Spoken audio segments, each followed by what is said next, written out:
بسم اللہ الرحمن الرحیم۔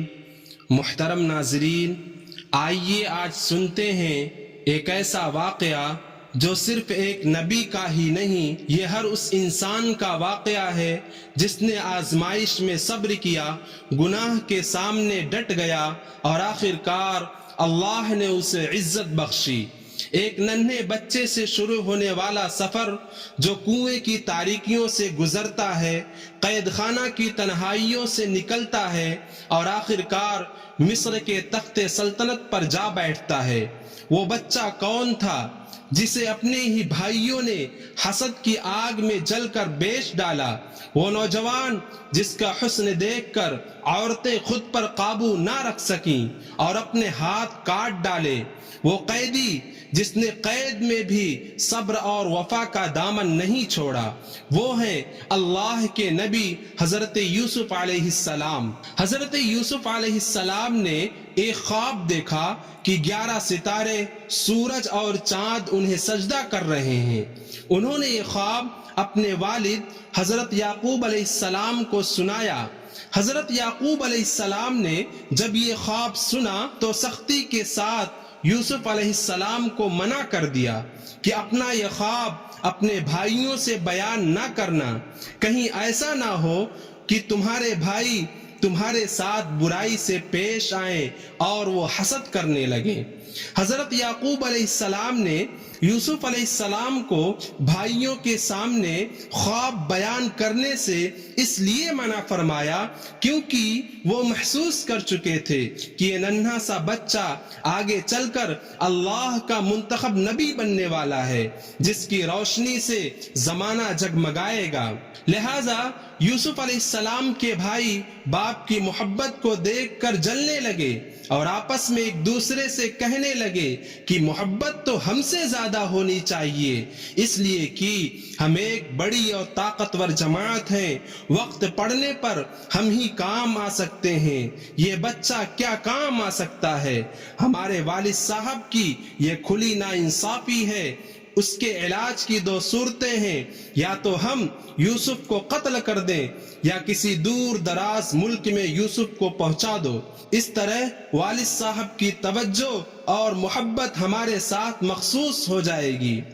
جب بھائیوں کے درمیان مشورے میں یہ بات طے ہو گئی کہ یوسف کو کسی اندھیرے کنویں میں ڈال دیا جائے تو وہ اپنے والد صاحب کی خدمت میں حاضر ہوئے اور نہایت عاجزی اور خیر خواہی کے ساتھ کہا، ابا جان، یہ کیسی بات ہے کہ یوسف کے مقابلے میں آپ کو ہم پر اعتماد نہیں رہا؟ کیا ہم آپ کے بیٹے نہیں ہیں؟ کیا ہم آپ کے خیر خواہ نہیں ہیں؟ لہذا کل آپ یوسف کو ہمارے ساتھ سیر و تفریح کے لیے بھیج دیجئے، وہ بھی ہمارے ساتھ کھیل کود کرے گا اور ہم پوری طرح یوسف کی حفاظت کریں گے۔ حضرت یعقوب علیہ السلام نے کہا، یوسف کو تمہارے ساتھ بھیج دیتا، لیکن مجھے اس نور نظر کے بغیر چین نہیں آتا اور مجھے خطرہ محسوس ہو رہا ہے کہ کہیں ایسا نہ ہو کہ تمہاری غفلت کی وجہ سے اسے کوئی بھیڑیا کھا جائے۔ لہذا بھائیوں نے اپنے والد کو بہلا پھسلا کر یوسف کو اپنے ساتھ لے گئے اور لے جا کر انہیں ایک اندھیرے کنویں میں ڈال دیا۔ یوسف علیہ السلام کو جب کنویں میں ڈال رہے تھے تو بھائیوں نے ان کے ہاتھ باندھ دیے تاکہ کسی چیز کو پکڑ نہ سکیں۔ اس وقت یوسف علیہ السلام نے بھائیوں سے فریاد بھی کی، مگر بجائے ان پر رحم کرنے کے جواب یہ ملا کہ 11 ستارے جو تجھے سجدہ کرتے ہیں ان کو بلاؤ، وہی تمہاری مدد کریں گے۔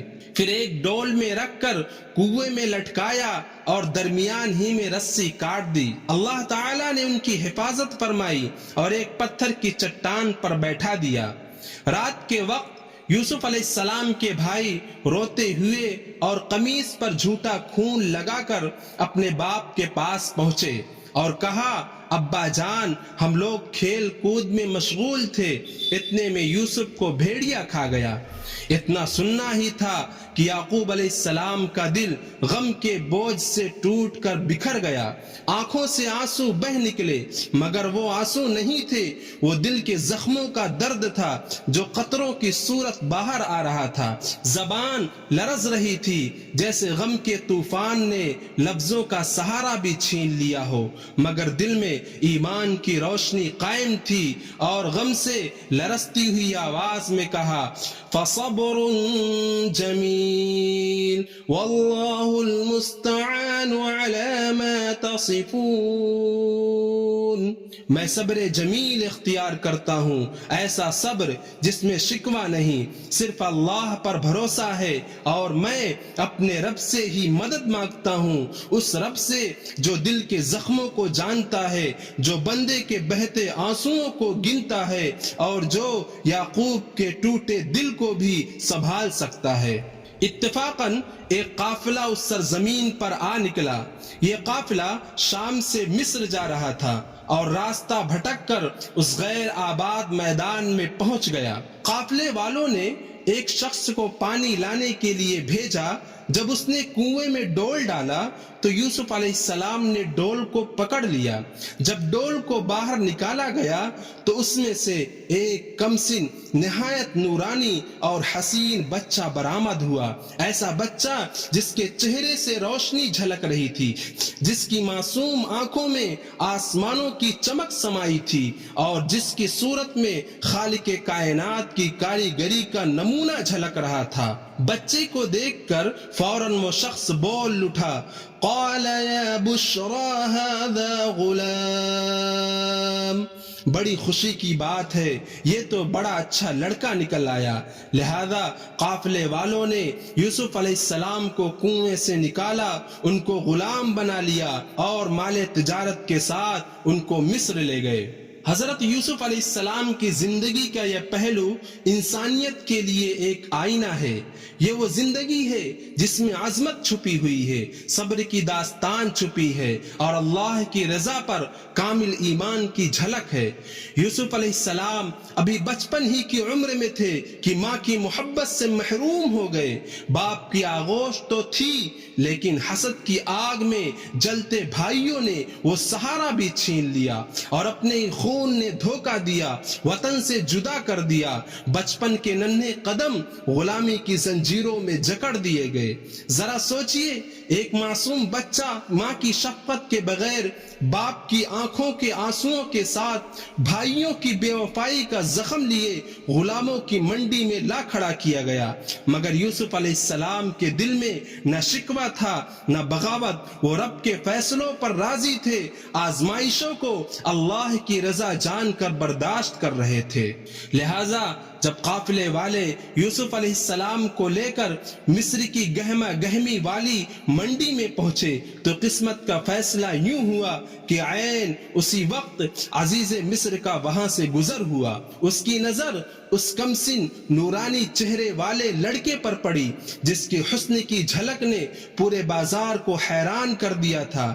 نیلامی شروع ہوئی، لوگ بڑھ چڑھ کر قیمت لگا رہے تھے، کوئی سونے کی ڈھیر پیش کرتا، کوئی مشک کی خوشبو سے مہکتے ہوئے خزانے، تو کوئی قیمتی ریشمی کپڑے۔ یوسف علیہ السلام کی قیمت بڑھتی گئی، یہاں تک کہ ان کے برابر سونا، اتنی ہی مقدار میں مشک اور اسی کے برابر ریشمی کپڑے پیش کیے گئے۔ یہ سب دراصل اللہ کی طرف سے ایک عظیم تدبیر تھی تاکہ یوسف کو مصر کے سب سے بڑے عہدے دار کے گھر پہنچایا جائے۔ یہ دولت اللہ تعالی نے عزیز مصر کے لیے مقدر کی تھی۔ اس نے بھاری قیمت دے کر یوسف علیہ السلام کو اپنے سائے شفقت میں لے لیا۔ حضرت یوسف علیہ السلام کا شباب ایسا بے مثال تھا جس کا ہر پہلو حسن و نور میں ڈوبا ہوا تھا، ایسا جمال، ایسی پاکیزگی، ایسی حیا کہ دیکھنے والا